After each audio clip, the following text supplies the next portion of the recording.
मुख्यमंत्र्यांनी एकच निदर्शन आणू शकतो अध्यक्ष महोदय की खारपान पट्ट्यामध्ये जिगाव प्रकल्प अतिशय महत्त्वाचा अध्यक्ष महोदय। यामध्ये या वर्षी प्रथम टप्प्यातील 10,000 हेक्टर शेत वितरण प्रणाली आपण काम पूर्ण करतोय अध्यक्ष महोदय।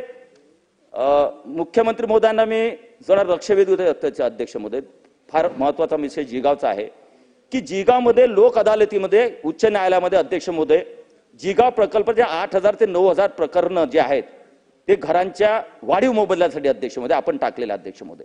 त्यामध्ये सरकारी आपले वकील आणि समोरच्या शेतकऱ्यांचे वकील यांच्यामध्ये सेटलमेंट करून आपण लोक अदालतीमध्ये ते सॉल्व्ह केले अध्यक्ष महोदय। आपल्या नियामक मंडळाकडून सुद्धा गेलेला अध्यक्ष महोदय। जर ते प्रॉपरली आपण हँडल केलं अध्यक्ष महोदय तर निश्चितपणे हे प्रकरण आपण प्रकल्प गतीने जाईल, पैसे देण्यात आहेत पण तो लोक अदालतीमध्ये लवकर निपटारा अध्यक्ष महोदय केला तर हा प्रकल्प गतीने पुढे जाईल। कारण गावठाण 24 पैकी 12 गावठाण आपण आता लोक तिथं बांधकाम सुरू झाले, 12 गावठाणाचे काम चालू आहे, 24 गावाचं जे पहिल्या टप्प्याचं आहे ते अध्यक्ष महोदय अंतिम याच्यात जाते आहे। म्हणून या लोक अदालतीच्या याच्या माध्यमातून आपण पुढे गेलं पाहिजे अध्यक्ष महोदय। अध्यक्ष महोदय कब्जा दोन मिनिट फक्त कब्जा हक्काचा विषय अध्यक्ष महोदय आपण त्या जिगावमध्ये त्यांना प्लॉट दिले अध्यक्ष महोदय।